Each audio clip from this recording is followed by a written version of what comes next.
హాన్యధికరణము 26వ సూత్రము. దీనికి వైయాసిక్య న్యాయమాల ఉన్నది. ఒకసారి ఈ సూత్రం చెప్పుకున్న తర్వాత ముందుకెళ్దాము. హానౌతు ఉపాయన శబ్ద శేషత్వాత్ కుశాంఛందః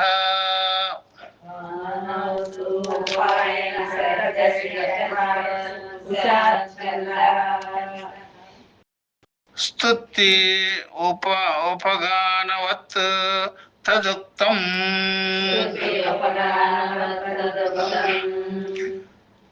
హానౌతు ఉపాయన శబ్ద శేషత్వాత్ కుశాశ్చందః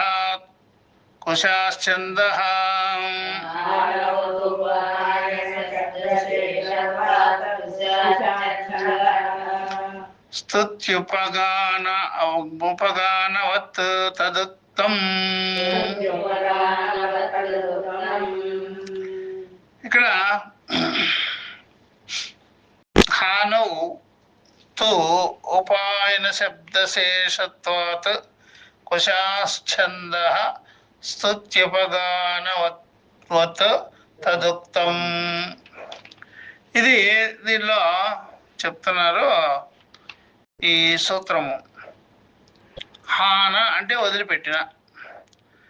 వదిలిపెట్టినటువంటి వాణిని చెప్పే శృతిలోకి అవి ఎవరికి ఏవి కానుకలవుతాయో అన్న శృతిని గ్రహించాలి.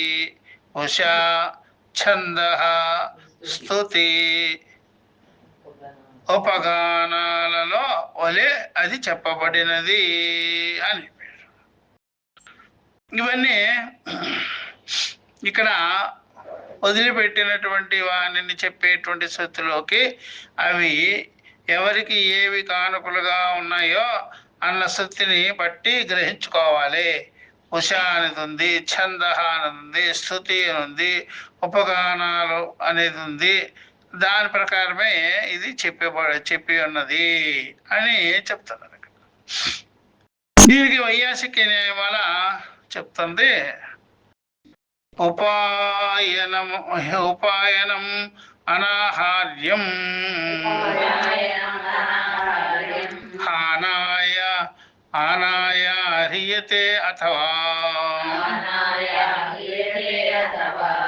అశ్రుతత్వాత్ అనాక్షేపాత్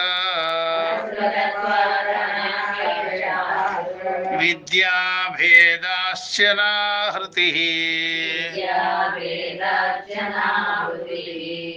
ఉపాయనం అనాహార్యం హానాయ ఆహ్రియతే అథవా అశ్రుతత్వాత్ అనాక్షేపాత్ విద్యాభేదాశ్చ నాహృతిః అని. హానము వదిలిపెట్టుట, జ్ఞానము మరణ సమయంలో వదిలిన వాణిని గూర్చి చెప్పేటప్పుడు అవి ఎవరికి కానుకలుగా వెళతాయో చెప్పిన శృతి కూడా ఇచ్చట మనము కలుపుకోవాల్సి ఉన్నదా లేదా అని అడిగాను. హానం అంటే వదిలిపెట్టడం. జ్ఞానం మరణ సమయంలో అంటే ఉపాసన. మరణ సమయంలో వదిలిన వారిని గూర్చి చెప్పేటప్పుడు అవి ఎవరికి కానుకలుగా పోతున్నదో అని చెప్పేటువంటి శృతిని కూడా ఇక్కడ మనము కలుపుకొని తెలుసుకోవాలా అని అడిగాడు. ఇక్కడ రెండవది విద్యాభేదేపి అర్థవాదః ఆహార్యః శృతి సామ్యతః హానస్య ప్రత్యభిజ్ఞానాత్ ఏకవింశాదివాదవత్ విద్యాభేదే అపి అర్థవాదః ఆహార్యః స్తుతి సామ్యతః హానస్య ప్రత్యభిజ్ఞానాత్ ఏకవింశాదివాదవత్. ఇక్కడ శృతిలో ఆ విషయం లేదు. ఎందుకయ్యా అంటే వేరే చోట నుంచి దాన్ని తీసుకురావడం కుదరదు, ఆ విషయం కూడా లేదు. మరొక చోట నుంచి ఆ విషయాన్ని తీసుకురావాల్సిన పని లేదు. కాబట్టి విధులలో భేదం ఉంటుంది కాబట్టి అలా దానివల్ల అలా చేర్చుకొనరాదు. అంటే విధి అంటే కర్మకాండ విధి, ఉపాసనా విధులలో భేదం అనేటువంటిది తప్పకుండా ఉంటుంది కాబట్టి దానిని అలాగా చేర్చుకోరాదు. విద్యలో భేదం ఉన్నా కూడా స్థుతిలో సామ్యం ఉన్నది కనుక, విద్యలో భేదం ఉన్నప్పటికీ కూడా స్థుతిలో మాత్రము సామ్యం ఉన్నది, ఒకటిగా ఉన్నది అని చెప్పారు. సామ్యం ఉన్నది, ఒకటిగా ఉన్నది అని చెప్పారనమాట. అట్లా కనుక ఈ విషయాన్ని గమనించుకోవాల్సి ఉంది. కనుక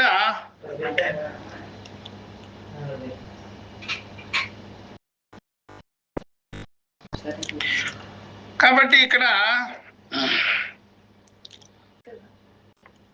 అర్థవాదము తెచ్చుకొనదగినది ప్రశంస. అర్థవాదం అంటే ప్రశంస. ఆ ప్రశంస విషయాన్ని మనము ఇక్కడ తెలుసుకోవచ్చును. రెండింటిలోనూ వదిలిపెట్టడం ఉన్నది కదా అని చెప్పేసినాడు. రెండింటిలో ఇక్కడ మనము అది ఉపాసన భాగం కానీ జ్ఞాన భాగం కానీ వదిలిపెట్టవలసింది కదా. ఏకో వింశ అన్న అర్థవాదంలోకి ద్వాదశ మాసాహ అన్న మరొక అర్థవాదాన్ని చేర్చుకున్నట్లు. కాబట్టి ఈ రెండింటిలో కూడా వదిలిపెట్టడం ఉన్నది కాబట్టి ఏకో వింశ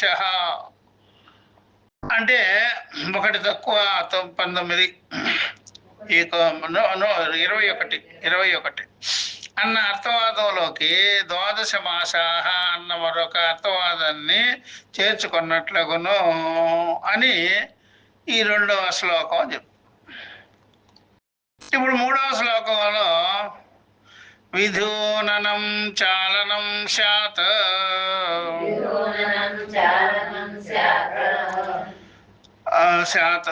ధానం వా చాలనం భవేత్ దోధూయంతే ధ్వజాగ్రాణిత్యాదౌ చాలన దర్శనాత్. విధూననం చాలనం శాద్ధానం వా చాలనం భవేత్ దోధూయంతే ధ్వజాగ్రాణిత్యాదౌ చాలన దర్శనాత్ అని వ్యాఖ్యానాంతరము గుర్రం వలె రోమములను విదిల్చి. వ్యాఖ్యానం చేసేటప్పుడు గుర్రం ఏ విధంగా అయితే రోమాల్ని విదిలించుకుంటుందో ఒకసారిగా ఒళ్ళంతా అన్న చోట విదల్చటం అంటే కదిలించటమా లేక వదలటమా? ధ్వజాగ్రములు కదులుచున్నవి, ధ్వజ అగ్రములు రెండున్నో కదులుచున్నది కదా. అంటే ముందు ఈ గుర్రాన్ని కట్టబడినవి కదులుచున్నవి కదా. అంటే కదలటం అనే అర్థం కనుక జ్ఞాని మరణ సమయంలో తన పాప పుణ్యాలను వదిలిస్తాడు అనే అర్థము అని చెప్పేసి. జ్ఞాని ఉపాసనకుడు మరణ సమయంలో తన పాప పుణ్యాలని కదిలిస్తుంటాడు అని అర్థం. అంటే దాన్ని చెప్తున్నారు కాదు అని. హానమేవ భవేద్వాక్యశేషే అన్యోపాయన శ్రవాత్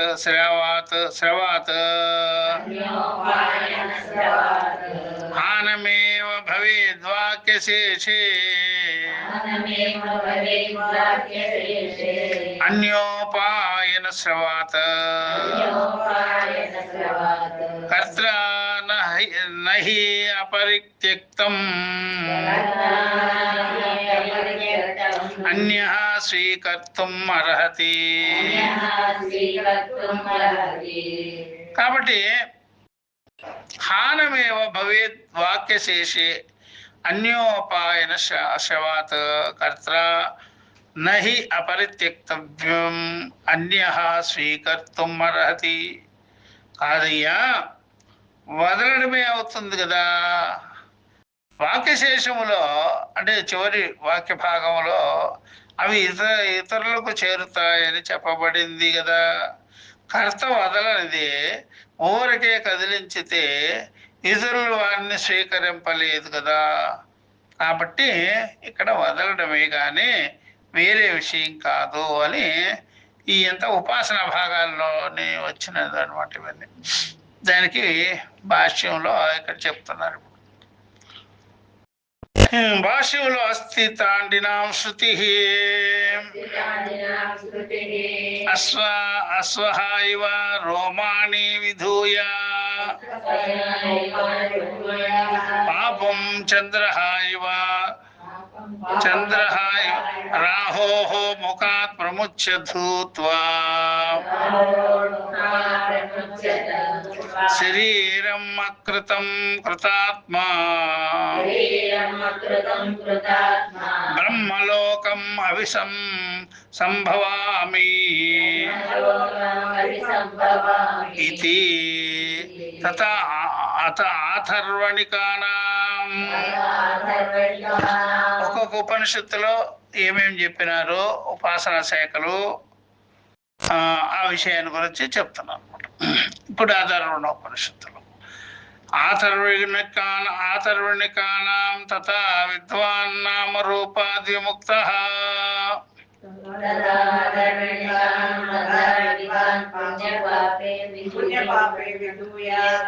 తథా విద్వాన్ నామ రూపాత్ విముక్తః అనుందా? పుణ్యపాపే అనుందా? సరే, అది కూడా కలుపుకోవచ్చు, దీంట్లో అలా పెట్టాడు. తథా విద్వాన్ పుణ్యపాపే విధూయ.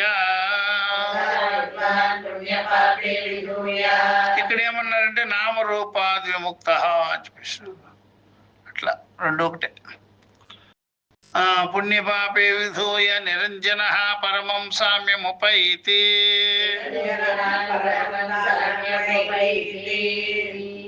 ఉపైతి ఉంది కదా, దివ్యం అని పెట్టాడు ఇక్కడ. పురుషముపైతి దివ్యం, పరాత్పరం పురుషముపైతి దివ్యం అని చెప్పేసినట్టు. తథా శాఠ్యాయనినః పఠంతి. శాఠ్యాయనులు వాళ్ళు ఏం చదువుతున్నారు ఆ విషయం చెప్తున్నారు. తస్య పుత్రా దాయం ఉపయంతి సుహృదః సాధుకృత్యాం ద్విషంతః పాపకృత్యామితి. తథైవ కౌశీతికినః తత్సుకృత దుష్కృతే విధూనుతే తస్య ప్రియా జ్ఞాతయః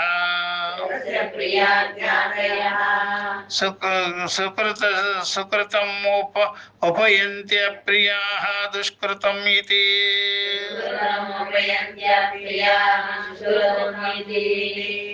తత్రైవ కౌశితికిన, ఇది అయిపోయిందిగా. కౌశితికినః సుకృత దుష్కృతే విధూనుతే తస్య ప్రియా జ్ఞాతయః సుకృతం ఉపయంతి అప్రియాః దుష్కృతం ఇతి. తదిహ క్వచిత్ సుకృత దుష్కృతయోః ఆనం శ్రూయతే.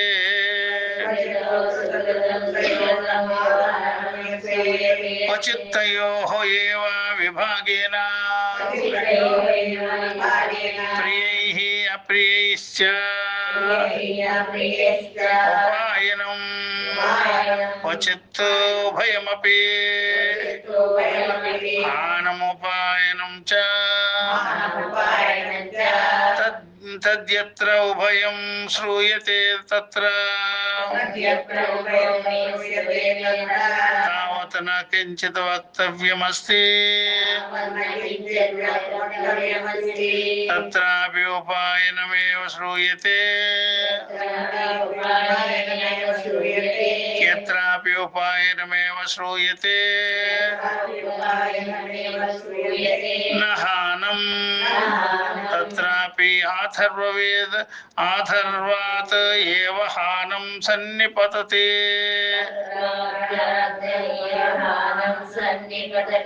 अन्यैः आत्मीययोः सुकृतदुष्कृतयोः उपेयमानयोः आवश्यकत्वात् तद्धानस्य यत्र तु हानमेव श्रूयते न उपायनं तत्र उपायनं सन्निपतेद्वा न वेति विचिकित्सायाम् अश्रवणात् असन्निपातः विद्यान्तरगोचरत्वाश्च शाखान्तरीयस्य श्रवणस्य अपि च आत्मकर्तृकं सुकृतदुष्कृतयोः हानं परकर्तृकं तोपायनं तयोः असत्यावश्यकभावे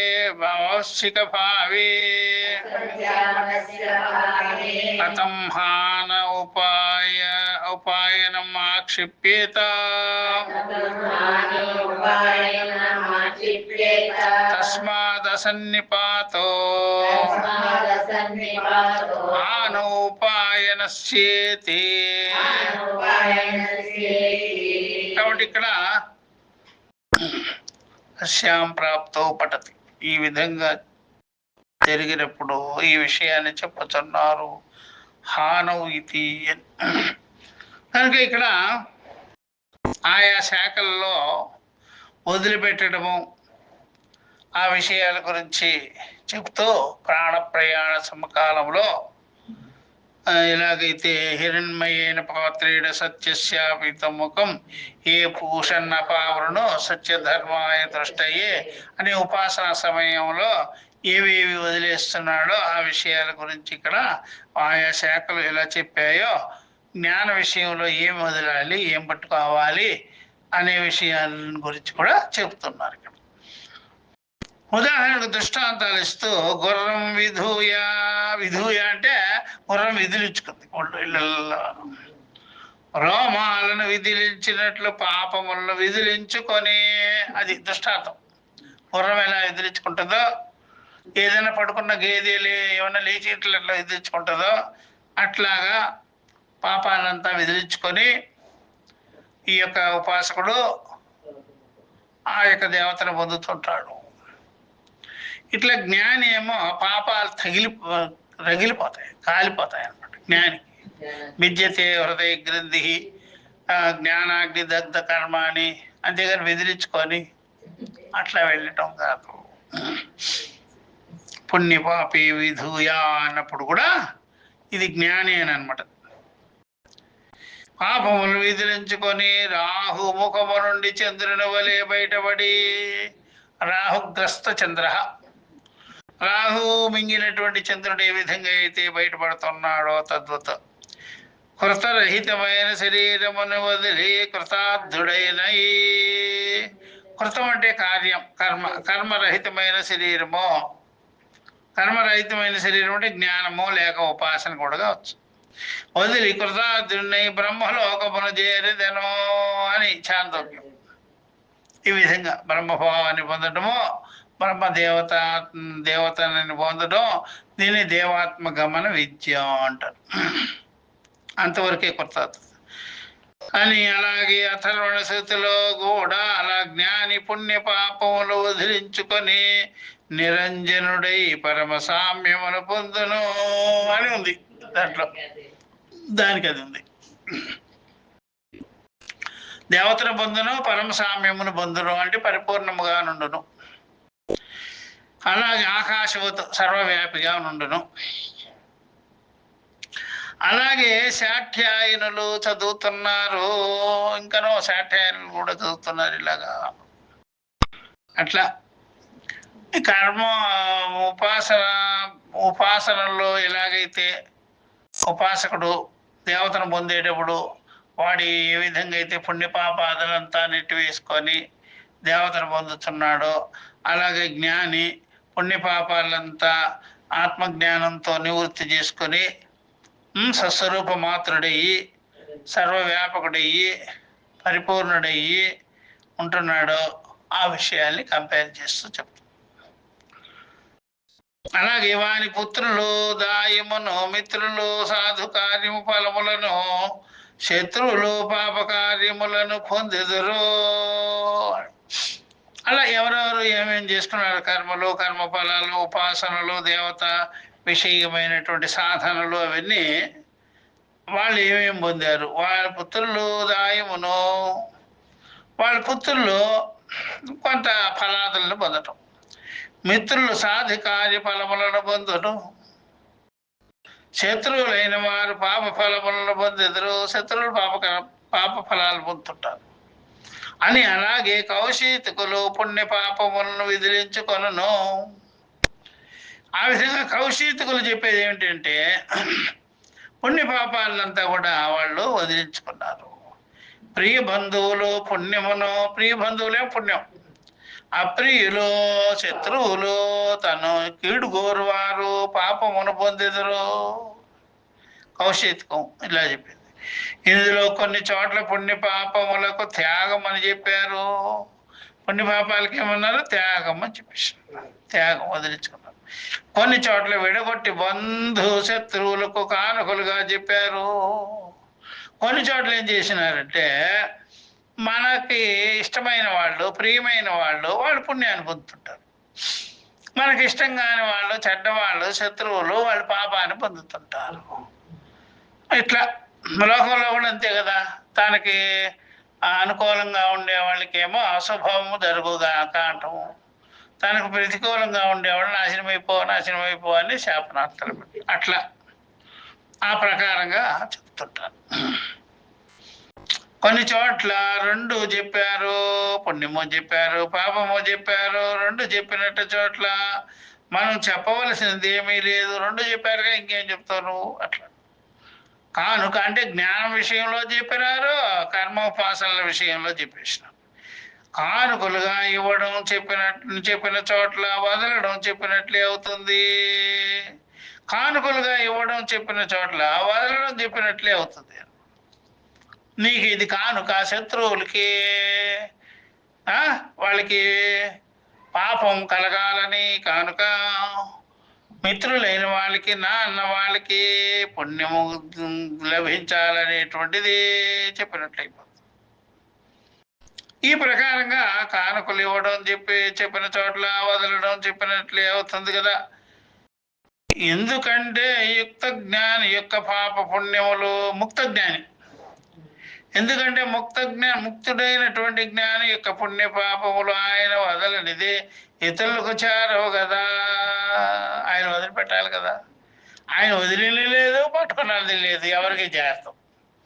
ఇంకా దేవతల విషయము అవన్నీ కూడా లోకానికి పంచుతారు. ఇప్పుడు మనం సంపాదించుకున్నవన్నీ ఎప్పుడైనా సరే మనకి ఇష్టమైన వాళ్ళకే చేరాలని ఉంటుంది. అట్లా వాళ్ళు అనుకుంటారు, ఉపాసకులు పుణ్యకర్మలు చేసేవాళ్ళు. మనకి ఏదన్నా చెడ్డ జరిగింది అనుకో, ఇది నాకు కీడించు వారికి వెళ్ళిపో అంటే రొట్టెలు మార్చుకున్నట్టు.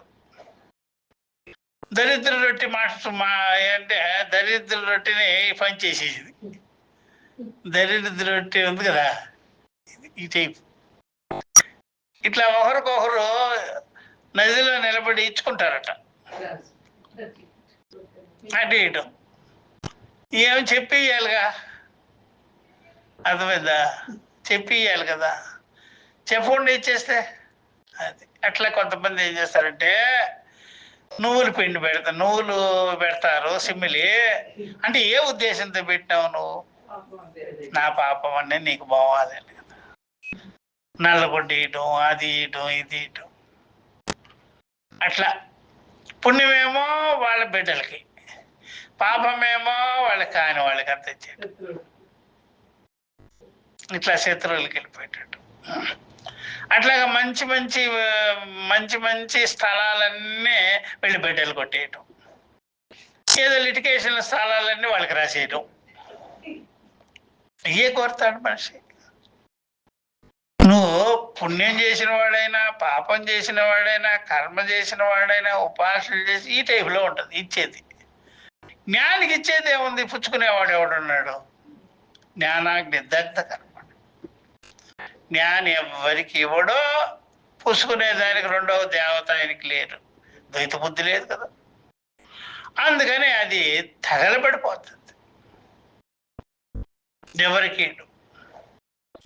జ్ఞానన్నవాడు తన పిల్లలకు కూడా తన ఆస్తిని పంచేదానికి ఇది పని నీకు బంధమే అవుతుందయ్యా, ఇది నీకు బంధమే. నువ్వు ఎప్పటి వరకు అయితే జ్ఞాన మార్గంలోకి రావో నీకేమిచ్చినా అది బంధమే. నేను లేనిపోని చెడ్డ చేసిపోతున్నాను నీకు. ఈ ఆస్తులు పాస్తులు ఇవన్నీ దుఃఖ పెట్టేవే, అశాంతి పెట్టేవే, శ్రమ పెట్టేవే. జ్ఞానం పొందు, ఇవన్నీ నీకు ఉపయోగమవుతాయి. జ్ఞానం లేని ఆస్తుపాస్తులు పనికిరావు, నిన్ను సుఖపెట్టవు, హాయిగా ఉండలేవు, ఎదుగైన దాని మీద ఆశ పెంచుకుంటావు. అదే జ్ఞానం ఉన్నదనుకో, నువ్వు ఆ జ్ఞానంతో ఎలా మేనేజ్ చేయాలో అలా చేస్తావు అని జ్ఞాని కోరుకుంటాడు. కానీ నా మంచి అంతా నా వాళ్ళకి బో, చెడ్డంతా వేరే వాళ్ళకి బో, ఎట్లా అనుకోడు అనమాట. ఆ ప్రకారంగా ఈ ప్రకారంగా చెప్తూ ఎచ్చటనైతే ఇప్పుడు ఇది ఎంత చెప్పాం. ఎందుకంటే ముక్త జ్ఞాని యొక్క పాప పుణ్యములు ఆయన వదలనిదే ఇతరులకు చేరవు కదా. వదలలేదు, పట్టుకోలేదు. ఆయన ముక్తుడైన వాడు దగ్ధమైపోయింది, అనిత్యమైపోయింది. అట్లా ఎచ్చటనైతే వదలడం మాత్రమే సూచింపబడడం, అచ్చట అవి కానుకలుగా ఇతరులను చేరడం అనేది కలపాలా వద్దా అని సంశయం వచ్చేసింది. ఏమండి మీరు వదులుతున్నారు కదా, అది వేరేవాడు పొందుతున్నారేమో మీరు వదిలినవన్నీ. ఎట్లాగైతే నువ్వు వదిలిన రొట్టె ఇంకోటి తీసుకున్నాడు, అడుగుతారట వాళ్ళు, ఏం రొట్టెమ్మా ఇదే అని. అర్థమైందా? అప్పుడు ఏమంటే సంతానం రొట్టె, నాకు సంతానం లేదు ఆయన రొట్టె నాకు. ఇట్లా ఈ టైపు జనాలు. కానీ జ్ఞాని ఏమి లేదు, ఆయనకి వదిలేది లేదో పట్టుకునేది. ఎవడో తీసుకునేది ఇక్కడ అంతా బ్రహ్మము కంటే అన్యమైనది రెండవది లేదు కదా. కాబట్టి ఈ ప్రకారంగా అది కలపాలా వద్దా అని సంశయం వచ్చినప్పుడు ఇచ్చట శృతిలో లేదు కనుక కలుపుకొన రాదు. శృతిలో అలా చెప్పరా. జ్ఞాని వదిలిపెట్టినట్టుగా లేదు, ఆయన పుచ్చుకున్నది లేదు. ఇంకా కర్మిష్ఠుడు కానీ వాళ్ళందరూ కూడా వదిలిపెడుతుంటారు. వాళ్ళు ఏం చేస్తుంటారో వదిలిపెడుతుంటారు. అందువల్ల ఈ కర్మ ఉపాసనలో ఉండేవాడు తెలిసి వదులుతుంటాడు. నేను వదిలిపెట్టినవి వేరే వాళ్ళకి పోవాలి అని. జ్ఞానేమో అట్లా అనుకోడు, ఏమనుకోడు. అందుకనే ఆయన జ్ఞాని దానము ధర్మం కూడా చేయడు. వదిలే అంటే తెలియకుండానే అయిపోద్ది ఆయనకి. ఇది దానము అనుకోడు, ఇది ధర్మము అనుకోడు. మిగిలిన వాళ్ళు దానం ధర్మం పుణ్యం కావాలి, పాపం పోవాలి అంటాడు. ఈయనేమి లేదు, అదంతా అదేం కాదు, ఇది లోక కళ్యాణం, మనమంతా కర్తవ్యం. పరమేశ్వరుడు ఏమని పుణ్య పాపాలని ఆశించా మనకి ఇచ్చేది. కర్తృత్వం నా కర్మాన్ని లోకస్య సృజ్యతి ప్రభు అన్నాడు కదా. నాకు కర్తృత్వ భక్తృత్వాలు ఏమి లేవు, నేనేమి ఎవరిది తీసుకోను, ఎవరికి ఏమి ఇవ్వను అన్నాడు కదా. సేమ్ జ్ఞాని కూడా అంతే. మిగిలిన వాళ్ళందరూ అపేక్షతో ఉంటాడు, అపేక్షతో పొందాలి అని అనుకుంటుంటారు అనమాట. ఇట్లా శాకాంతరములలో చెప్పిన విషయం ఒక రకమైన బ్రహ్మ విద్యకు చెప్పినవి. శాకాంతరాలలో అన్ని శాఖలలో చెప్పేటువంటిది ఒక రకమైన బ్రహ్మ విద్యకు చెప్పినవి కనుక, పైగా పుణ్యపాపాల త్యాగం తాను చేయవలసినది. పుణ్యపాపాల త్యాగం అంటే వివేకంతో వదులుట. సర్వకర్మాణి మనసా సన్యస్యాస్తే సుఖం వసి. సర్వకర్మలంతా కూడా సన్యస్యాస్తే సుఖం వసి అన్నప్పుడు ఆయన జ్ఞానంతో సన్యసిస్తాడు, వివేకంతో సన్యసిస్తాడు. మనసా సర్వకర్మాణి సన్యస్యానం, జ్ఞానంతోనే వదులుతాడు. కనుక కానుకలుగా స్వీకరించవలసినది, ఇతరులు చేయవలసినది, వాటినంతా కూడా ఎవరైనా సరే కానుకలుగా తీసుకోవచ్చు. జ్ఞానం ఇచ్చినటువంటిది, పరమేశ్వరుడు ఇచ్చినవి అని తీసుకోవచ్చు. కనుక వీటి మధ్య ఆవశ్యకంగా జరగవలసిన సంబంధం ఎటువంటిది లేదు, అటువంటి సంబంధమే లేదు. కనుక వదిలినంత మాత్రాన కానుకలుగా చేరవలసిన అవసరం లేదు. ఏం కానుకలు కాదు, పరమేశ్వరుడు ఇచ్చేది కూడా కానుకలు అనుకోకూడదు. అట్లా నచికేతుడు అనుకోలే, మిగిలిన వాళ్ళందరూ అనుకుంటున్నారు నాకు బిడ్డలు ఇచ్చాడు. నచికేతుడికి చెప్పు ఆ మాట, ఆయనది వివరంగా అనుకోనరా. తెలివైన వాడు తెలివి తక్కువ వాడిని ఇలా వాడుకుంటున్నాడు అంటాడు ఆయన. తెలివైన దేవుడు తెలివి లేనటువంటి మనుషుల్ని ఇలా వాడుకొని సంతానం అని అదేని ఇదేని బ్లేమ్ చేస్తాడు మిమ్మల్ని. బ్లెప్పో అది నచికేతుడికి తెలిసి ఈ విషయం నాకు వద్దు అన్నాడు, నాకేమొద్దా. అందుకని వాళ్ళని అడుగు, బాగా పరిపక్వత చెందిన వాళ్ళు ఉన్నారు ఆ జ్ఞాననిష్టలో, వాళ్ళని అడిగితే చెప్తారు. ఎందుకురా యోగక్షేమాలు వదలరా అంటే, యోగక్షేమాల్లో పడి నన్ను మర్చిపోతున్నారు పరమాత్మని అని చెప్తుంటే, యోగక్షేమాలు ఏముందిలే అది ఎట్లాగైనా వస్తుందని కృష్ణుడు చెప్తుంటే, అనన్య భక్తితో ఉండు, ఆత్మజ్ఞానం కలిగించుకో, యోగక్షేమాలు ఎక్కడ పడితే ఎక్కడ దొరుకుతాయి పో. అది పెద్ద విషయమే కాదు, పెద్ద మ్యాటరే కాదు. నువ్వు యోగక్షేమాలకే నీ లైఫ్ అంతా ఇలా చేసేసుకుంటున్నావే. యోగక్షేమం వహామ్యహం అని చూసారా, ఏమి నీ దగ్గర అడగకుండానే చెప్పేశాడు అన్నమాట. నిన్నేం అడగలే, నువ్వు అది చేయి సాధన చేయని. యోగక్షేమాలు నేను చూసుకుంటాను, నువ్వు ఆత్మజ్ఞానం కోసం పాటుపడరాదు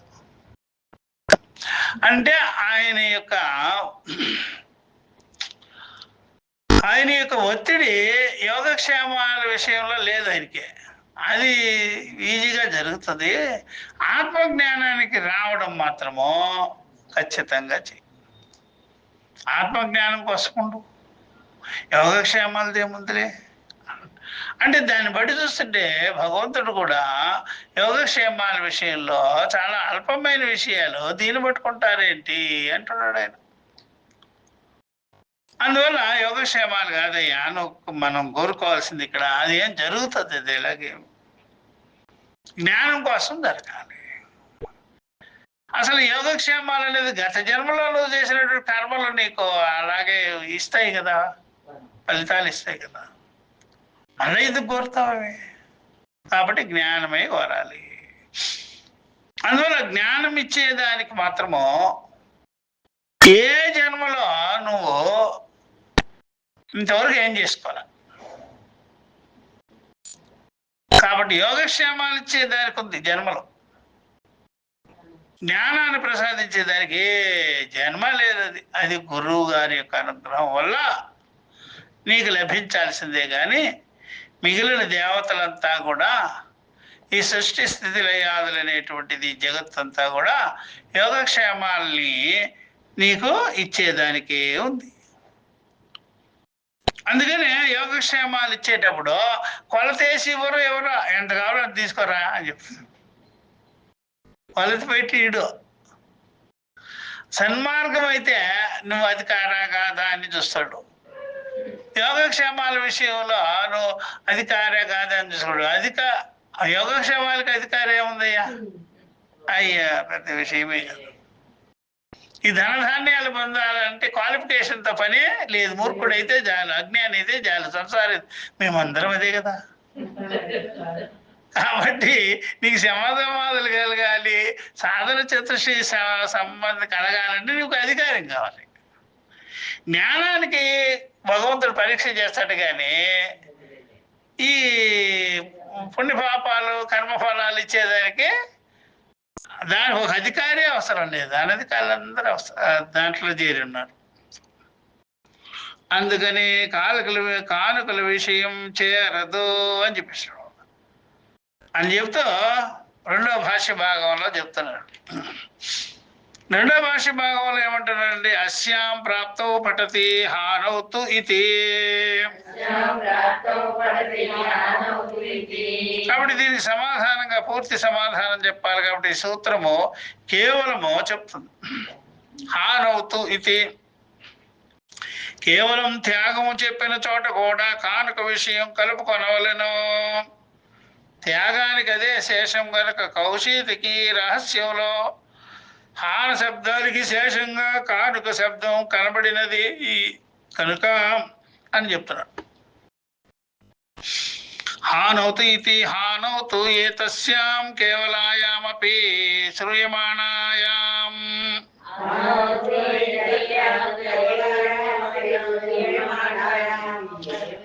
ఉపాయనం సన్నిపత్తిత్వం అర్హతి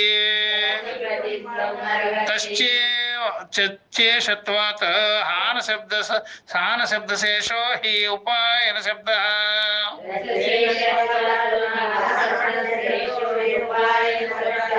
సమధిగతః కౌశీతికి రహస్యే తస్మాదన్యత్ర కేవల హానశ్రవణేపి ఉపాయన అనువృత్తి యదుక్తం శ్రవణాత్ విద్యాంతరగోచరత్వాత్ అనావశ్యకత్వాశ్చ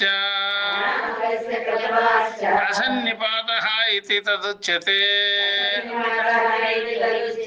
భవేత్ ఏషా వ్యవస్థోక్తిః యది అనుష్ఠేయం కించిదన్యత్ర శృతం అన్యత్ర నినిష్యేత నతు ఇహ హానం ఉపాయనం వా అనుష్ఠేయత్వేన సంకీర్త్యతే. విద్యాస్తుత్యర్థం తు అనయోః సంకీర్తనం ఇత్తం మహాభాగాః విద్యా యత్ సామర్థ్యాత్ అస్య విదుషః సుకృత దుష్కృతే సంసార కారణభూతే విధూయేతే.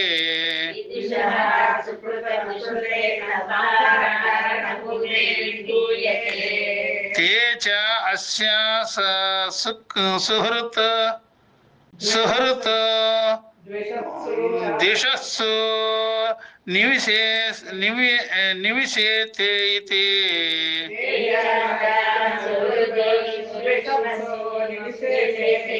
స్తుత్యర్థే చ అస్మిన్ సంకీర్తనేన హానాంతర భావిత్వేన ఉపాయనస్య క్వచిత్ శ్రుతత్వాత్ అన్యత్రాపి హానశ్రుత ఉపాయానవృత్తిం మన్యతే.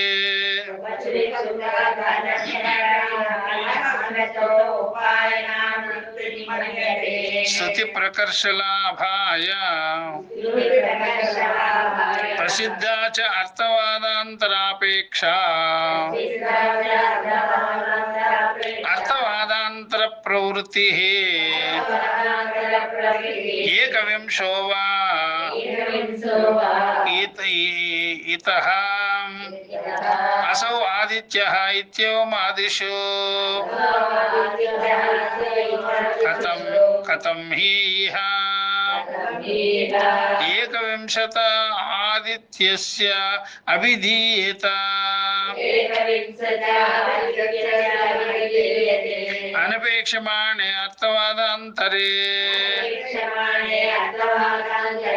ద్వాదశ మాసాః పంచర్తవస్త్రయః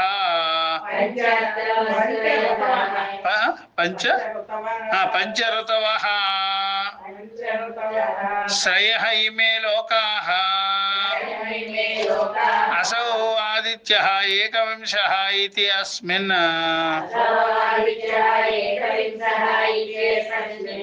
तथा त्रिष्टुभौ भौतः सेन्द्रियत्वाय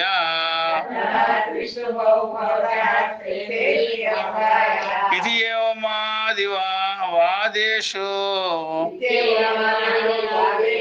इंद्रियं वै त्रिष्टुम् इति एवमादि अथर्ववादान्तरापेक्षा दृश्यते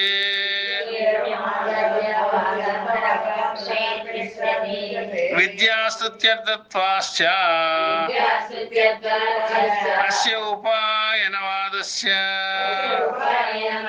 कथं मान्यते ये सुकृत दुष्कृते अन्यैः उपेयेते इति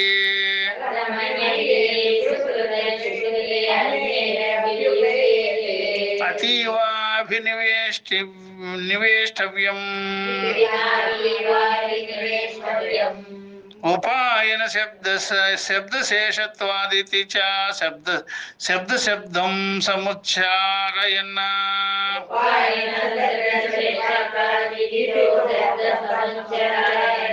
सत्यर्थमेव आनोपायनानुवृत्तिं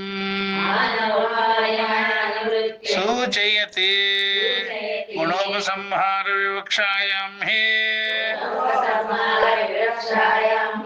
उपायनार्थस्य एव अनुवृत्तिं ब्रूयात् तस्मात् गुणोपसंहार विचार प्रसंगेन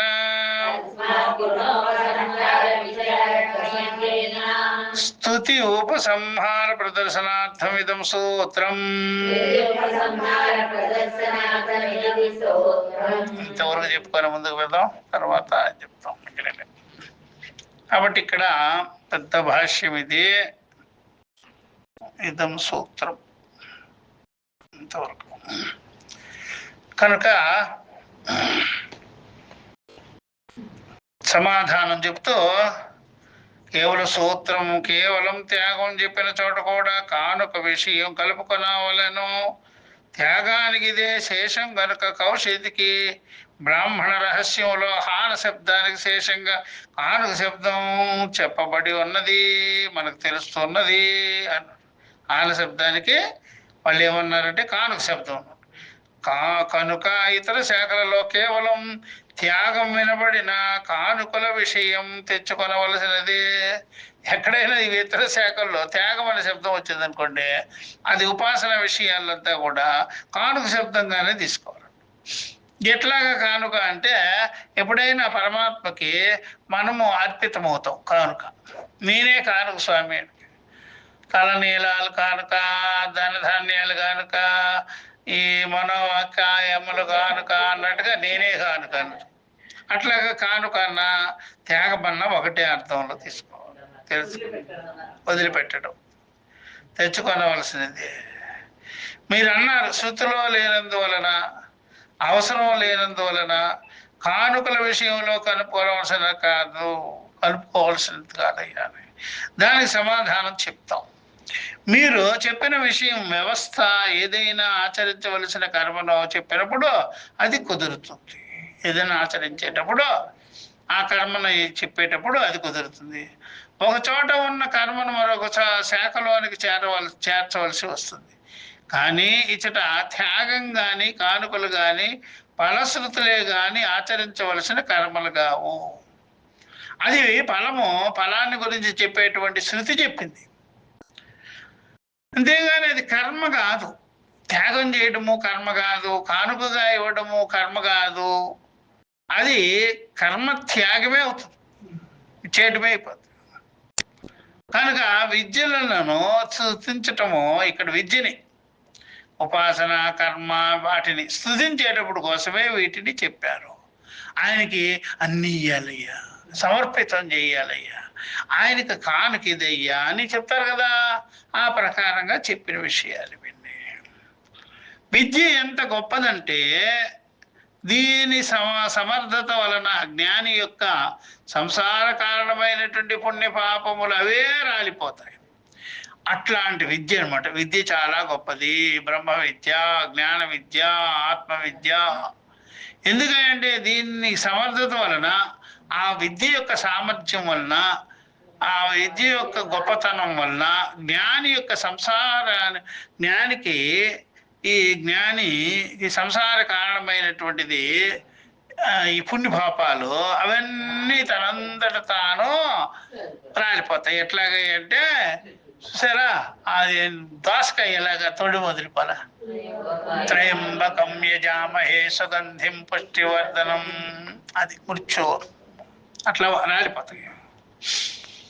అవి వాని మిత్రులు శత్రువులకు చేరుతాయని, అవన్నీ కూడా మిత్రులకు చేరిపోతాయి, శత్రువులకు చేరిపోతాయి అని, ప్రశంస కోసం వచ్చినటువంటి ఈ ముచ్చటలో త్యాగం తర్వాత కానుకలు వెళతాయని ఒక చోట చెప్పారే కానీ ఇతరత్ర చెప్పకపోయినా అచ్చట ప్రశంసకు కూడా బలం తేవడానికి వీటిని చేర్చుకున్నాడు. అట్లా చెప్తారు. ఊరికే తాను వదిలిపెట్టినవన్నీ అట్లా వెళ్ళిపోతాయి. శృతి కూడా కాదు అది, అయితే ఊరికే సైడ్ శృతులు. ఋషులు కొంతమంది చెప్తుంటారు. కాబట్టి లోకంలో ఎప్పుడైనా సరే ఇంకో బాగా లోతుగా విచారిస్తే కర్మఫలాలు ఎలా ఉంటుందంటే, మన దుఃఖం ఇంకోరికి సుఖం అయిపోతుంటుంది. మన దుఃఖము ఇంకోరికి సుఖం అయిపోతుంది, ఇంకోరి సుఖం మనకు దుఃఖం అయిపోతుంటుంది. వాడు సుఖపడుతుంటే మనం దుఃఖపడుతుంటాం. ఇదేం కర్మరా అంటే ఆటోమేటిక్గా తీసేసుకుంటారు. ఆరోపాలకే కదా, ఆరోపాలు చేసేసుకుంటారు. వాడు సుఖపడుతున్నాడు అనుకుంటే వీడు ఓర్వలేక దుఃఖపడుతుంటాడు, వీడు దుఃఖపడుతుంటాడు మాకు జరిగిందా అని వాడు ఆరోపణ చేస్తాడు. ఈ రకంగా కూడా పరమేశ్వరుడు అనుగ్రహించకుండానే ఇల్లే కలిపేసుకుంటుంటారు, ఇల్లే పంచుకుంటుంటారు. ఇంకా పరమేశ్వరుడు ఏమనుకుంటాడు, బాగానే జరిగింది లేరబ్బా, నీ కర్మ కొద్దీ నీ యోగ్యత కొద్దీ వాడిది నువ్వు ఆరోపణ చేసుకుంటున్నావా, అది అయిపోయాడు అట్లా. అందుకనే ఎప్పుడైనా సరే ఎవరికి ఏది జరిగినా సరే అది మనము ఆ ప్రకారంగా మనము రాగద్వేషాలతో మనం గమనిస్తే అవి మనకు వచ్చి చేరుతుంటుంది. ఈ రకంగా కూడా పరమాత్మ సృష్టిలో ఇట్లా ఫిట్టింగ్లు పెట్టేసాడు. ఆయన ఏం చేయకుండానే మీరే కొట్టుకు సస్తాలు లేపోవాలి. నేనేమన్నా చెప్పినానా? వాడేదో సుఖం పడుతుంటే నువ్వు దుఃఖపడతావేంటి? అట్లా ఈ ప్రకారంగా కొన్ని లోకంలో అలాగే మనం చూస్తుంటాంగా. వీడు ఏదో జరుగుతుంది వాడి ఒళ్ళు మంట రావుంటుంది, సరే నాకేదో జరిగితే నీకు ఒళ్ళు మంట ఏంటరా అంటే అట్లా జరగకూడదు, ఇలా జరిగింది నీకు అని. అట్లా ఇదంతా సంసారంలో ఇదే ఉంటుంది అనమాట. మిగిలిన వాళ్ళకి అలా అనిపించదు, వివేకికి అలా అనిపించదు, నచికేతుడు లాంటి వాడికి అసలు పట్టదు. అట్లా అనమాట. అందుకని ఒక అర్థవాదం మరొక అర్థవాదాన్ని తోడుగా కలుపుకోవడం ప్రసిద్ధమే కదా. ఒక అర్థవాదం అనగానే మీకు గుర్తుపెట్టుకోవాలి, అర్థవాదం అంటే ఒకడిని తిట్టడము, ఒకడిని పొగడడం. తిట్టడం పొగడం అర్థవాదం ఉంటుంది. జ్ఞానిని ప్రశంస చేయటమో, అజ్ఞాని నింద చేయటమో, మంచి వాళ్ళని ప్రశంస చేయటమో, చెడ్డ వాళ్ళని నింద చేయటమో అనేది ఉంటుంది కదా. అది ఇంకొకరికి ఏమైపోద్ది, ఒక అర్థవాదం మరొక అర్థవాదానికి తోడుగా కలుపుకోవడం ప్రసిద్ధి మీ లోకంలో అనమాట. ఈ రకంగా కూడా జనాలు ఇలా రాగద్వేషాలతో సుఖదుఖాదులతో తర్వాత ఇది సుపనాస్థానంతో ఇట్లా కూడా చేశారు. అంటే పరమేశ్వరుడుకి ఏమీ చేయకుండానే లోకంలోనే మీరు వాడిది వీడిది తీసుకుంటారు. అంటే ఇవన్నీ కూడా భేద దృష్టి, రాగద్వేషాలు, అజ్ఞానము ఆటోమేటిక్గా ఇవన్నీ జరిగిపోతుంటాయి అనమాట. కర్మఫలాలు ఇలాగ తీసుకుంటుంటారు అట్లా. ఈ విధంగా ఒక అర్థవాదం మరొక అర్థవాదాన్ని తోడుగా కలుపుకోవడం ప్రసిద్ధి ఈ లోకంలో. అందువలన ఆదిత్యుడు 21వ వాడు 21వ వాడండి ఆదిత్యుడు అనమాట. ఆదిత్యుడు 21వ వాడన్న సంగతి తెలియాలంటే మరో అర్థవాదమును కలుపుకోవాలి. ఆదిత్యుడు 21వ వాడా అంటే ఇంకో చెప్పాలి కదా, మళ్ళా 20 మందిని చెప్పాలి కదా, అట్లా ఇంకోటి చెప్పాలి మళ్ళా. అర్థవాదమును కలుపుకోవాలి. 12 మాసాలయ్యా అని చెప్పాలి, 5 ఋతువులయ్యా అని చెప్పాలి, 3 లోకాలయ్యా. 3 లోకాల్లో కూడా కదా తిరిగేదైనా, 3 లోకాలు తిరుగుతాడు సూర్యుడు.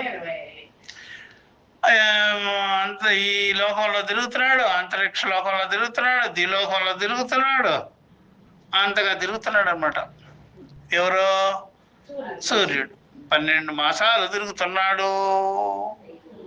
12 మాసాలు తిరుగుతున్నాడు, 5 ఋతువులుని కలుపుకొని ఉన్నాడు, 3 లోకాలని వ్యాపించి ఉన్నాడు అని చెప్పారు. 20 ఆదిత్యుడు 21వ వాడు. ఆదిత్యుడు 21వ వాడు. ఈ 20ని చుట్టూ పెట్టుకోవాలని తిరుగుతున్నాడు అని. అలాగే త్రిష్టుభులు 2 ఇంద్రియాలు ఉండడానికి పనికి వస్తాయి. ఈ విధంగా కూడా త్రిష్టుభులు 2 ఇంద్రియాలు ఉండడానికి పనికి వస్తాయి. మొదలు వాటికి అర్థం తెలియాలంటే ఇంద్రియములు త్రిష్టుప్పు.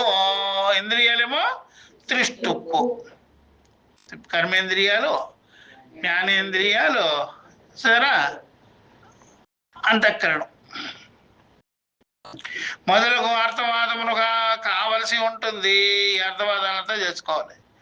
ఇచ్చట కానుకలు విషయం విద్యా ప్రశంస కొరకు వచ్చినవి. విద్యని పొగిడే దానికోసం వచ్చింది కానుకలు. ఏదైనా కానుక చెప్పారనుకోండి, దాని ఫలితం ఉంది అని. అందుకని ప్రతి దానిలో ఫలితం ఎందుకు చెప్తారు అంటే, అది లేదని చెప్తారా ఉన్నదని చెప్తారా అంటే, ప్రపంచం అంటే ఏదైనా సరే కర్మ కాబట్టి కర్మకు ఫలితం ఉంటుంది. అట్లా మరి జ్ఞానం కర్మ కాదు కదా, దానికి ఫలితం వచ్చింది ఎట్లా అంటే, అది కూడా చూస్తే అది కూడా వస్తుతంత్ర కర్మ అవుతుంది. వస్తుతంత్ర కర్మ అది. ఎందుకయ్యా అంటే అది జ్ఞానాజ్ఞానాల గురించి చెప్తుంది. జ్ఞానాజ్ఞానాల గురించి చెప్తుంది, అధ్యాసని తొలగిస్తుంది, అధ్యారోప అపవాదం ఉంది కాబట్టి అది కూడా ఫలితం చూపిస్తుంది. అట్లా ఆ ప్రకారంగా చీకటిని పోగొట్టి వెలుతురు రావడం, వెలుతురు పోగొట్టి వెలుతురు రాగానే చీకటి పోయి అక్కడ ఉండే వస్తువు తెలుస్తుంది కదా, ఫలితం వచ్చిందా లేదా అట్లా. కాబట్టి కర్మ కూడా ఒక ఫలితం. కర్మ ఏదైనా పుణ్యం ఇవ్వచ్చు, పాపం ఇవ్వచ్చు, దుఃఖం ఇవ్వచ్చు, సుఖం ఇవ్వచ్చు, జన్మలు ఇవ్వచ్చు, ఇట్లా ఉంటుంది. అట్లాగే జ్ఞానం కూడా అజ్ఞానాన్ని తొలగించి నీకు ఆ ఫలాన్ని అనుభవించేటట్టు చేస్తుంది అనమాట.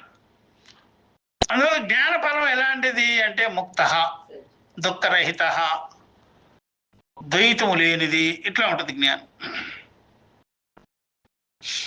ఈ ప్రకారంగా ఇంద్రియము త్రిష్టుప్పు మొదలగు అర్థవాదము కావలసి ఉంటుంది. ఇచ్చట కానుకల విషయంలో విద్యా ప్రశంస కొరకు చెప్పబడి ఉన్నది. దీనిలాగే దీనిలాగే తెలుసుకోనాలి, కానీ దీనిని లాగే తెలుసుకోవాలి. ఈ విధంగానే తెలుసుకోవాలి. కానీ ఒకరి పుణ్య పాపాలు మరొకరికి ఎలా వస్తాయి అని అతిగా వాదించవలసిన పని లేదు. ఒకరి పుణ్య పాపాలు మనకి ఎలా వస్తుంది? మనం ఆరోపించుకుంటే వస్తుంది. పుణ్య పాపాలు వచ్చేదానికి కారణం అంటే ఆరోపించుకుంటే వస్తుంది. ఆరోపణ లేకుండా వచ్చే పనే లేదనమాట. ఆరోపణ చేసుకోవాలి. ఏదైనా సరే చేస్తే కూడా రాదు, ఆరోపణ చేస్తే వచ్చేస్తుంది. ఎందుకంటే మనసుతో మనము సంకల్పం చేసినామనుకోండి వచ్చి పారేస్తుంది. మనసుతో సంకల్పం చేసినంత మాత్రం చేత వచ్చేస్తుంది అనమాట. అట్లా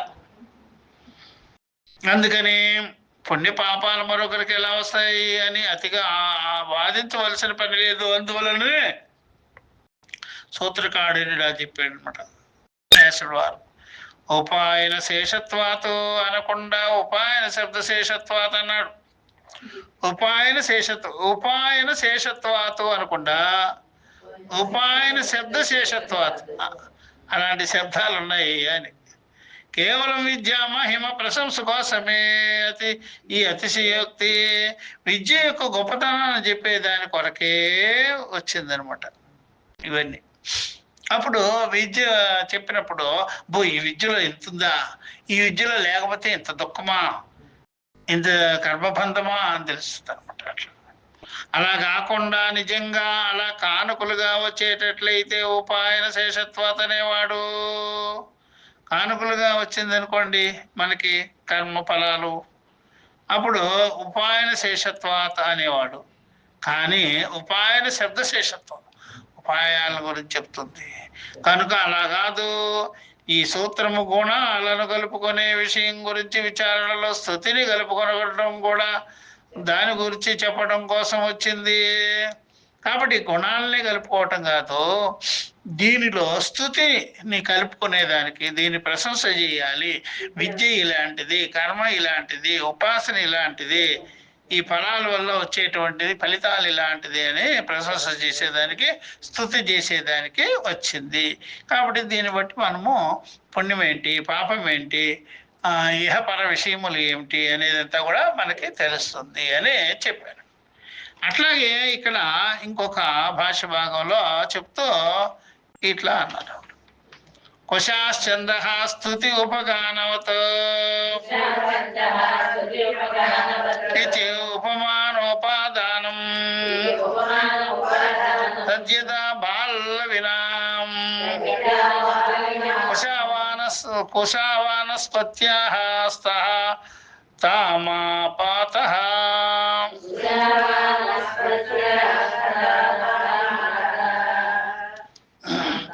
इति एतस्मिन् निगमे कुशानामवशेषेण वनस्पतियोनित्वेन श्रवणे शाट्यायिनाम् औदुम्बराः कुशाः इति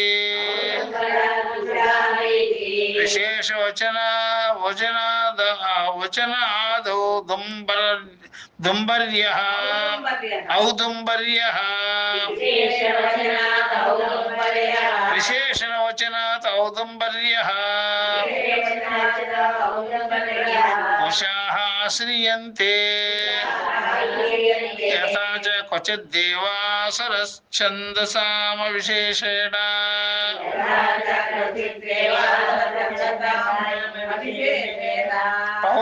पौर्वापर्यप्रसंगे देवश्चन्दांसि पूर्वाणि इति पैङ्गाम्नानात् प्रतीयते यथा च षोडशि श्रोत्रे केषाञ्चित् कालविशेषप्राप्तौ समयादृश्यते सूर्ये ఇత్యార్చశ్రుతేః కాల విశేష ప్రతిపత్తి యతైవ చ విశేషేణ ఉపగానం కేచిత్ సమామనంతి విశేషేణ బాల్లవినః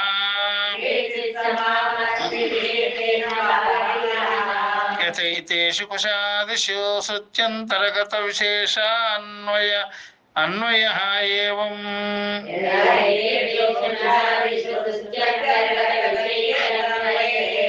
హానోపాయనాన్వయః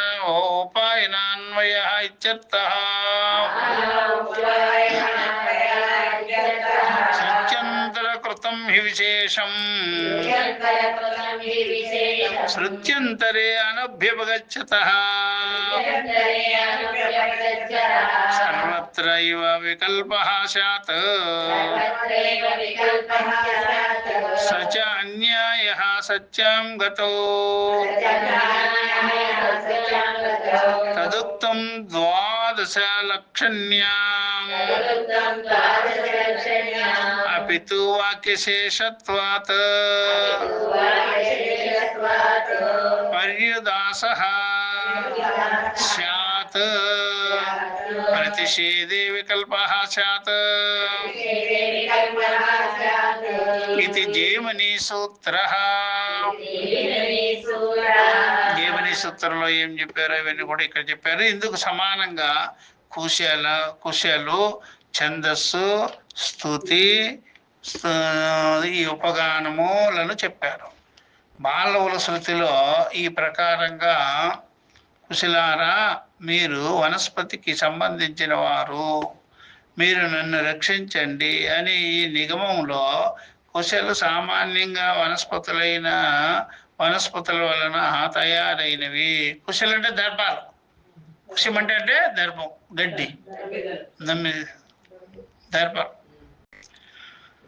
ఆ విధంగా వనస్పతుల ద్వారా తయారైనారు మీరు అని చెప్పబడింది. కానీ శాట్యాయన శృతిలో వీడివి కుశలులు, మేడి పొలలు అని ప్రత్యేకించటం వల్ల ఉదంబర అంటే మేడి, ఉదంబరం వృక్ష సంబంధమైనవి కుశలు అని తెలుస్తున్నది. అలాగే దేవతా ఛందస్సులు, అసుర ఛందస్సులు అని 2 రకాల ఛందస్సులు ఉన్నాయి. అవి చదవలసిన సందర్భంలో ఏవి ముందు అన్న విషయంలో నియమం ఏమీ కనబడటం లేదు. కానీ పైంగి శాఖలో దేవఛందస్సుల ముందు అని ఉన్నది. అందువలన అన్ని శాఖల వారు అలాగే చేస్తుంటారు. అట్లే షోడశి స్తోత్రంలో కూడా అది ఎప్పుడు చదవాలి అనే విషయాన్ని గురించి అన్న నియమం ఏమీ కనబడలేదు, చెప్పలేదు. కానీ ఋగ్వేదములో సమయాద్యుషితే సూర్యే అనే సూర్యుడు ఉదయించే సమయము అని కాల విశేషాన్ని కనబడుతుంది. అంటే సూర్యోదయం, ప్రాతకాలం. దానిని ఇతర శాఖల వారిలో కలుపుకొనాలి. మరొక ఉదాహరణ చెప్పారు. గానమునకు ఉపగానం ఉంటుంది. ఉద్గాతలు గానం చేసేటప్పుడు ఋత్విక్కులు హో అని ఉపగానం చేస్తుంటారు. ఇది ఋత్విక్కులందరూ చేయవలసి ఉన్నది. కానీ వల్లభేయులు అథర్వయు తప్ప మిగిలిన ఋత్విక్కులు చేయాలని విశేషం చెప్పారు. అందువలన అందరూ అలాగే పాటించాలి. కనుక కుశ, ఛంద, షోడశి, స్తుతి, ఉపగానం విషయాలలో ఎలాగైతే ఇతర శృతుల్లోని విశేషాలను కలుపుకొని ఉన్నామో అలాగే ఇచ్చట కూడా వదులుకునే విషయంలోకి కానుకల వ్యవహారం కలుపుకొనాలి. శృత్యంతంలో ఉన్న విశేషాన్ని విరోధం లేనంత వరకు వేరే శృతిలో కలుపుకొనకపోతే అంతటా సందేహాలు తప్ప మిగలవు. కాబట్టి అవకాశం ఉన్నప్పుడు అలా సందేహంతో ఉండడం అన్యాయము. కాబట్టి శృతులలో ఏదో ఒక రకమైన ఉపాయాలు చెప్పే ఉంటారు, ఏదో ఒక రకమైన సూచనలు చేసే ఉంటారు. కాబట్టి శృతులో చెప్పిన ప్రకారం మనం విచారించుకొని పోవాలి.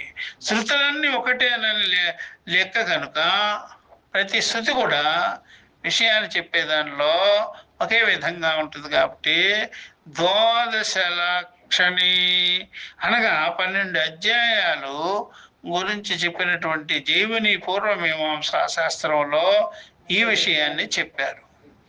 వాక్యశేషంగా పర్యుదాస అవుతుంది, ప్రతిషేధమైతే వికల్పం అవుతుంది. ప్రతిషేధించేది మాత్రం వికల్పం, ఇదో అదో ఏదో చేయండి అని. వాక్యశేషం అయితే పర్యుదాస అంటే ఇంతే చెప్పారు, ఇంతవరకే పాటించాలి. ఈ ప్రకారంగా దీక్షితో జుహోతి, దీక్షితుడైన వాడు హోమం చేయరాదు అని ఒక వాక్యం ఉంది.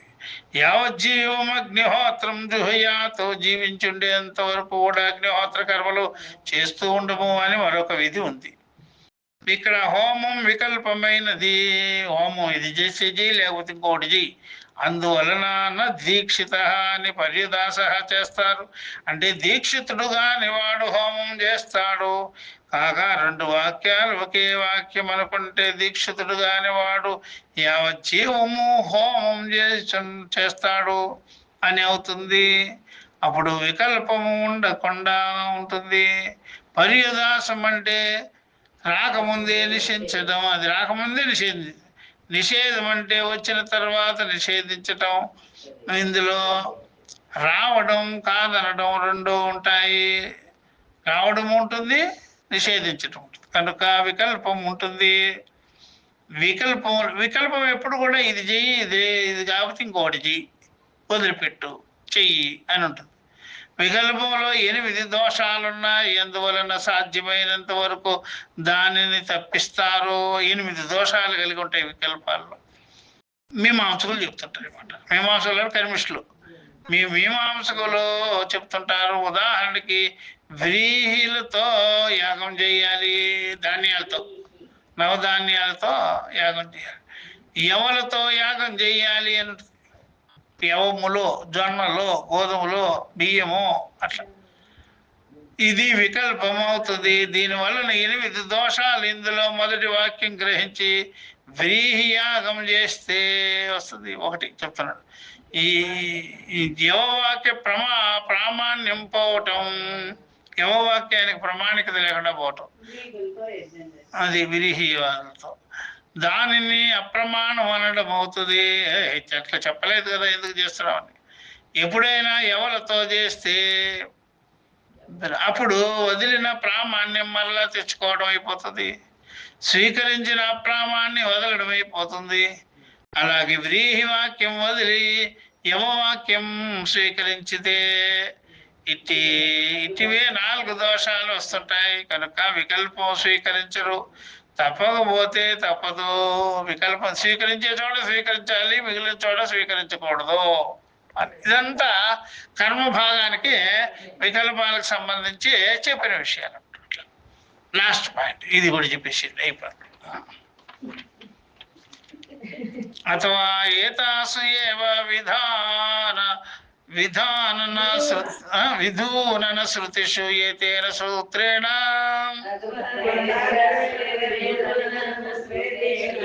ఏతశ్చింతయితవ్యం కిం అనేన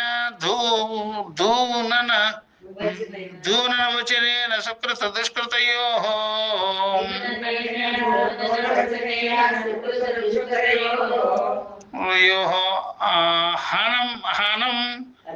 హానం అవిధీయతే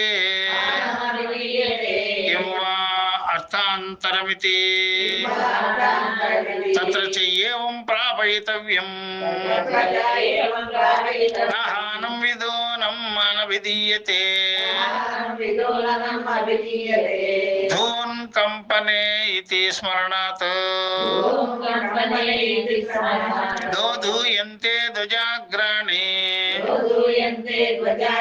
ఇది చ వాయునా చాల్యమానేషు ధ్వజాగ్రేషు ప్రయోగ దర్శనాత్ తస్మాచాలనం విధూననం అభిధీయతే చాలనం తు సుకృత దుష్కృతయోః కంచిత్ కాలం ఫల ప్రతిబంధాదిత్యేవం ప్రాపయ్య ప్రతివక్తవ్యం హానౌ ఏవ ఏష విధో విధూనన శబ్దో వర్తితుం అర్హతి.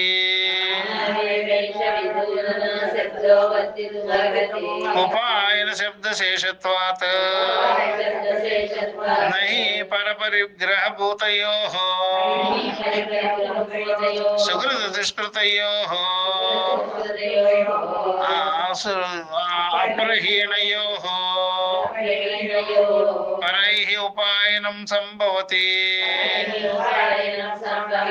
యదపి ఇదం పరకీయయోః సుకృత దుష్కృతయోః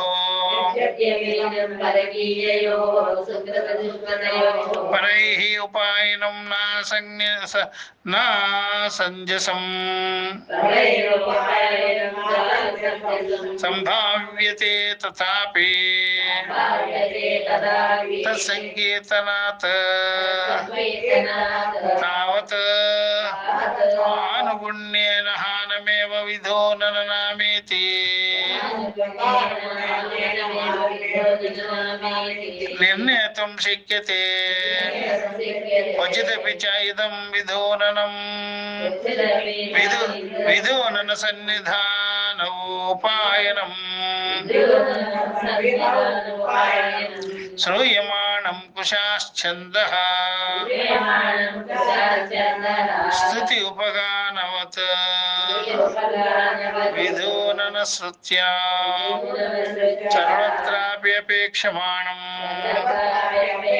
సార్వత్రికం నిర్ణయకారణం సంపద్యతే నచ చాలనం ధ్వజాగ్రవత్ సుకృత దుష్కృతయోః ముఖ్యం సంభవతి. అద్రవ్యత్వాత్ అస్వస్య రోమాణి విధూనన్వః త్యజన్ రజః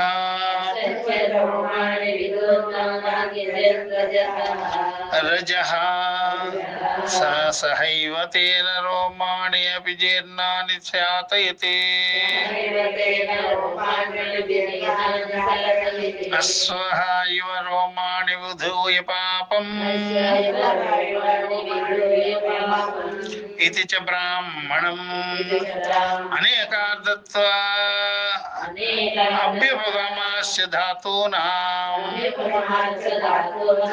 న స్మరణ విరోధః తదుక్తమితి వ్యాఖ్యాతం. హాన్యధికరణం అనే సమాప్తం. ఇది కర్మకాండ ఉపాసనలకి సంబంధించినటువంటి విషయము. వదలడము అనేది జ్ఞాన విషయంలో కూడా ఉంది. ముక్తి అంటాము, త్యాగం అంటాము. అట్లాగే వీళ్ళు త్యాగం ఏంటి అనే విషయము, వాళ్ళ త్యాగం అనేది విషయం ఏంటి అనేది కర్మ ఉపాసనలో ఉండేటువంటి అది త్యాగం కాదు. జ్ఞానేనే త్యాగం కాదు, అది సమర్పితం. ఒకరికి ఈటం. మనం ఏదన్నా వదిలితే వాళ్ళకి చెందు కాదు. అంటే మన పాపము వాళ్ళ చేతిలో పెట్టడం, వాళ్ళకి కానుకగా వేయడం. ఉదాహరణకు చూస్తుంటే బాగా లోతుగా కొద్దిగా ఆలోచన చేస్తుంటే మనం ఎవరికైనా ఏదైనా ఇవ్వాలనుకుంటే మనకి అత్యంత ఉపయోగంగా ఉండేది ఇస్తున్నామా, లేకపోతే మనకి అవసరం లేనిది ఇస్తున్నామా అని చూడాలి. అప్పుడు ఆ మనసుని పరిశీలన చేసి, రే నాకు ఇష్టమైన చీర ఉందనుకో, సడన్లీ ఇచ్చినాను అనుకో, అది కరెక్ట్ అవుతుంది. నాకు దాని మీద అభిలాష పడిపోయింది, అది నేను ఇస్తుంటా. నువ్వు వెంకటేశ్వర గురువుకి ఇచ్చిన చూడు అట్లే ఇస్తున్నావు నువ్వు. కానీ ఇక్కడ ఆత్మజ్ఞానంలో విద్యతే హృదయ గ్రంథి ఛిద్యంతే సర్వ సంశయా అనేటువంటిది అట్లా కానే కాదు. అందువల్ల సంసారులు చేసేటువంటి వదులుకునే పనులన్నీ, ఉపాసకులు చేసే వదులుకునే పనులన్నీ, జ్ఞాని వదలడం అనేటువంటిది ఎంతో డిఫరెన్స్. దానికి దీనికి ఏం సంబంధం లేదు. ఒక్కసారి మనం ఏకాగ్రతగా ఆలోచిస్తే, నేను ఇది ఇస్తున్నాను అంటే నాకు అవసరం లేదనే, ఎక్కువైందనే, నచ్చలేదనా, వాళ్ళు ఎట పడితే నాకెందుకులే, ఎట చేసుకుంటే నాకేంది అని అట్లా అది బాగా తెలుస్తుంది అనమాట. చిన్న కడ్షీఫ్ ఇచ్చినా సరే నీకు ఇష్టమైన కడ్షీఫ్ అదే, లేకుంటే నీకు అవసరం లేదని చేసినవా, చూడు చూడలా. ఎప్పుడైనా సరే నీ పై చెంగుతో తుడుచుకోండి అన్నావు అనుకో, లేదండి నాది చీర నలిగిపోద్దండి, ఇదిగోండి ఇది తుడుచుకోండి అన్నావు అనుకో, అట్లా చేసినావా.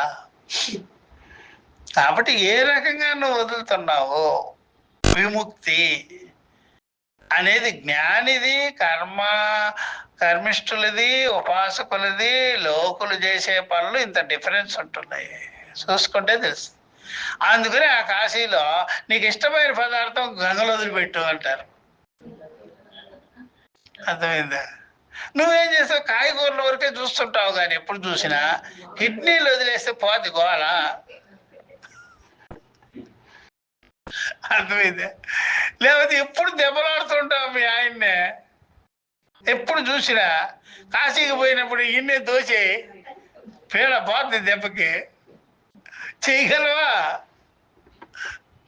ఏమిటి నువ్వు చేసే, అసలు ఏమిటి వంకాయలు వదిలి పెడతావు, బెండకాయలు వదిలి పెడతావు అంటే గుండెకాయ మాత్రము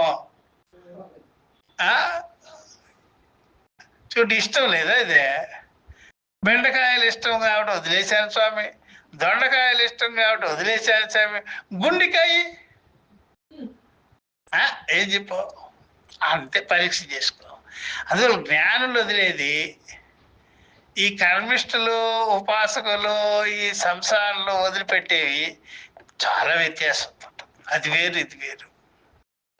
వీళ్ళది ఏంటయ్యా, ఎవరికి చెందేటట్టుగా కాదు, అది పూర్తిగా దగ్ధమైపోవాలి అన్నట్టుగా ఉంటుంది. కాబట్టి ఈ త్యాగం అనే మాట, విముక్తి అనే మాట, వదలడం అనే మాట జ్ఞానికి సంబంధించింది ఎంత కరెక్టో వీళ్ళకి చేసేది కరెక్ట్గానే. స్వామి నా పాపాలని తీసుకో స్వామి అంటాను అంటే నేనేం చేయాలరా, నీకు పాపం, నీకు నచ్చలే పాపం నేనేం చేయాలి? నువ్వు గంగలో మునుగుతూ నన్ను మురికి చేస్తున్నావేంటి అని గంగాదేవి అన్నది అనుకో, నువ్వు ఎక్కడ పెట్టుకుంటావు నీ మొహం? నీ ఒళ్ళంతా తీసుకొచ్చి ఇక్కడికి అడుగుతావేంటరా అంటే అన్ని పాపాలు నాకు వేసేసిపోతావు అనమాట. ఇలా ఉంటుంది అనమాట కానుకలు. ఏం కానుకలయ్యా ఇది? ఏం దాన ధర్మాలయ్యా, ఏం త్యాగమయ్యా? ఇది కరెక్ట్గానే కాదు, అట్టగా కరెక్ట్ కాదు. అందుకనే ఉపాసకులకి, కర్మిష్ఠులకి, సంసారులకి జ్ఞానికి ఉండే వ్యత్యాసాన్ని గురించి దీంట్లో సూచించయ్యారు. లేదా మరొక విధానంగా వ్యాఖ్యానం చేసి చూస్తున్నారు చూడండి. విధూయ విధిలించి అనే శృతులలో ఈ సూత్రంతో ఇలా ఆలోచించుకోవాలి. ధూననం విధిలించటం, ధూననం అంటే విధిలించటం అంటే పుణ్యపాపాలని వదులుకొనటమా, పుణ్యపాపాలను విధిలించిపడే, లేక మరో అర్థమా? దీనికి ఇలా ఎలా చెప్పాలి? వదిలిపెట్టడం వేరు, విదిలించటం వేరు. దీనికి ధూ అంటే ధాతు, ధూ ధాతు, కనిపించటం అనే అర్థము, కంపించటం అనే అర్థం. ధూయికం, ధూయికం, ధూయ కంపనం అని వస్తుంది. తర్వాత ఇంకోటి కూడా వస్తుంది అర్థం, కంపనార్థంలో. సరే, చెలించటము అవి ఉన్నాయి కదా. ఏజ్ ధాతు అది కూడా వస్తుంది. అది వేరు, ఇది వేరు.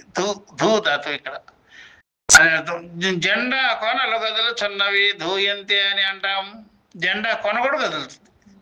ఎప్పుడు గాలికి జెండాలు రెపరెపలాడటం కనుక కదిలించటం విధూననం అంటాం. కదిలించటం అంటే కొంతకాలం వరకు సుకృత దుష్కృతాలు ఫలం ఆగటంగా అర్థం చెప్పాలి. కానీ ఈ అర్థం సరిపోదు ఇక్కడ. విదిలించటం అన్న పదానికి వదులుకొనటం అనే అర్థం చెప్పవలసి ఉంటుంది. ఎట్లాగంటే ఇప్పుడు మీరేం చేసినారంటే, ఒక రింగో గింగో దుప్పట్లో పడింది, మీరేం చేస్తారంటే చూసుకోకుండా బయట తీసుకెళ్ళి విదిలించి పడేస్తారు. ఇది చేస్తారు అంతే. అర్థమైందా? వేరే వేరే వాళ్ళు ఏం చేస్తారు, అయ్యా దాన్నంతా తీసుకుంటారు ముందు.